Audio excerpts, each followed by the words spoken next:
आदरणीय प्रधानमंत्री नरेंद्र मोदी जी हिमाचल प्रदेश आए और उन्होंने यहाँ का जो आंकलन, हवाई आंकलन किया। और उसके बाद जो है आपके कांगड़ा एयरपोर्ट पर एक मीटिंग मुख्यमंत्री जी के साथ, माननीय राज्यपाल जी के साथ और सभी जो डिपार्टमेंट्स के हेड्स हैं और साथ ही साथ जो है जो प्रभावित परिवार है उनके भी कुछ लोगों से मिले हैं। क्योंकि हम समझते हैं कि ये एक बहुत ही सेंसिटिव समय है प्रदेश के अंदर और इसमें प्रधानमंत्री जी का हिमाचल आना बहुत महत्वपूर्ण था। उन्होंने आज एक पैकेज की घोषणा भी करी है, जो मुझे अभी जानकारी प्राप्त हुई है कि करीबन 1500 करोड़ रुपए का उन्होंने पैकेज प्रदेश के लिए दिया है। निश्चित तौर से वो प्रदेश में जो गहरी चोटें और गहरी नुकसान प्रदेश के लोगों का हुआ है उसमें उसमें मरहम लगाने के लिए महत्वपूर्ण है। उसके लिए हम केंद्र का धन्यवाद भी करते हैं। मगर मेरा ये भी निवेदन रहेगा कि उनकी जो सेंट्रल टीम्स है वो लगातार प्रदेश का दौरा कर रही हैं। वो चंबा में भी गई है, कुल्लू में भी गई है और इलाकों में भी गई है और उन्होंने एक बाकायदा असेसमेंट प्रदेश में हुए नुकसान का किया है, जो आंकड़ों के साथ है, वेल डॉक्यूमेंटेड है।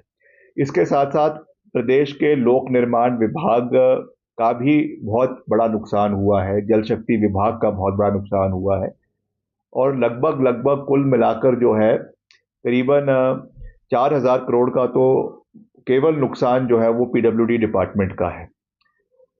तो उस दृष्टि से अगर हम देखें, सब विभागों का अगर हम आंकलन करें और प्रदेश में और भी जो इंफ्रास्ट्रक्चर लॉस हुआ है उसका आंकलन करें तो करीबन 8000 से 10,000 करोड़ का नुकसान हुआ है। मगर फिर भी आदरणीय प्रधानमंत्री जी ने फौरी रूप से 1500 करोड़ रुपए एनडीआरएफ में एडिशनल प्रदेश को दिए हैं।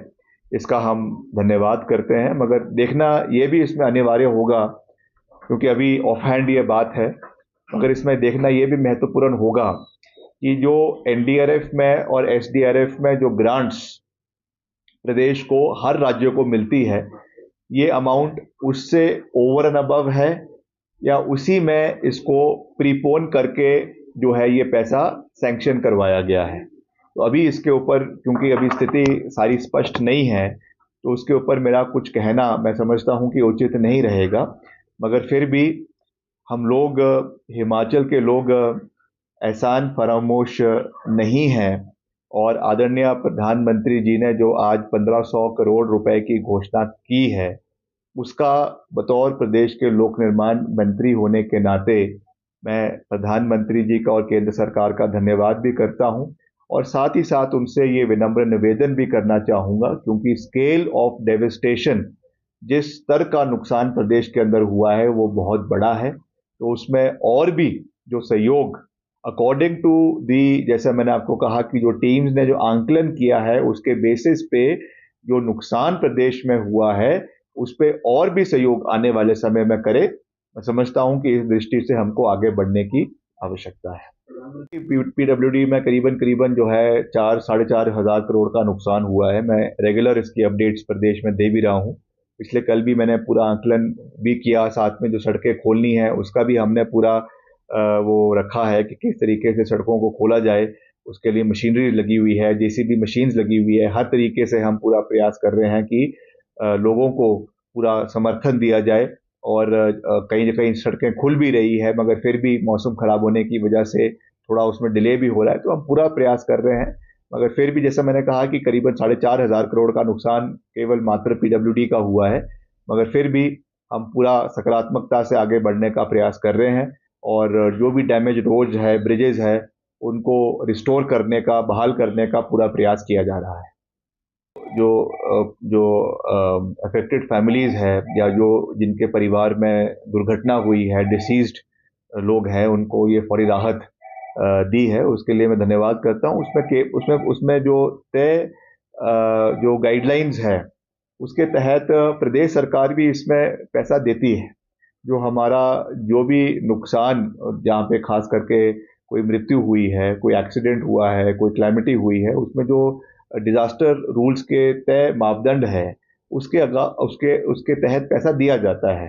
अब उसमें जैसे मैंने पहले कहा कि ओवर एंड अबव ये पैसा दिया गया है कि उसी जो मैंडेट है उसी के तहत दिया गया है। ये जब इसकी बाकायदा नोटिफिकेशन आएगी, जो आज उन्होंने घोषणा करी है, उसकी जो बाकायदा नोटिफिकेशन आएगी उसमें ये क्लैरिटी होगी कि ये पैसा जो रेगुलर पैसा है वो है या ओवर एंड अबव उसके दिया गया है। मगर मैं फिर से ये रिपीट कर रहा हूं कि हम इसमें कोई भी राजनीति नहीं करना चाहते। ये प्रदेश के लोगों का मसला है, खास करके जो अफेक्टेड परिवार है, जिनका बहुत नुकसान, चाहे वो बगीचों का हुआ है, जान माल का हुआ है, सड़कों का हुआ है, उनके मसले हैं। इसलिए हम इसमें कोई भी राजनीति नहीं करना चाहते। जो सहयोग प्रधानमंत्री जी ने, केंद्र सरकार ने दिया है, उसका धन्यवाद। मगर मैं फिर से इस बात को रिपीट कर रहा हूं कि इसमें जो आंकलन है वो बहुत मैसिव स्केल का है, उसमें और सहयोग आने वाले समय में प्रदेश का होना चाहिए। जो जिस दिन ये विधानसभा के अंदर चर्चा हुई, तो उसमें यही बात रखी गई थी कि इसको प्रदेश सरकार द्वारा तो आपदा प्रभावित राज्य घोषित किया ही जाए, मगर साथ ही साथ यहाँ से प्रस्ताव विधानसभा से जो है वो केंद्र को भी भेजा जाए कि हिमाचल को आपदा प्रभावित राज्य घोषित करना है। तो वो सर्वसम्मति से, इसमें केवल सरकार के पक्ष के लोग ही नहीं मगर विपक्ष के लोगों ने भी इस बार उसमें समर्थन दिया है। तो मैं ये प्रस्ताव निश्चित तौर से सरकार की ओर से केंद्र सरकार को जाएगा, तो उस पर भी जो है वो प्रधानमंत्री जी को हिमाचल प्रदेश को आपदा प्रभावित राज्य केंद्र सरकार से घोषित करवाना चाहिए, क्योंकि उसके तहत जो तय मापदंड में जो सहयोग फिर प्रदेश को मिलता है वो प्रदेश को मिलेगा। तो मैं समझता हूं कि उससे भी प्रदेश के लोगों का भला होएगा और जो नुकसान हुआ है उसको उसकी मुरम्मत के लिए सहयोग मिलेगा।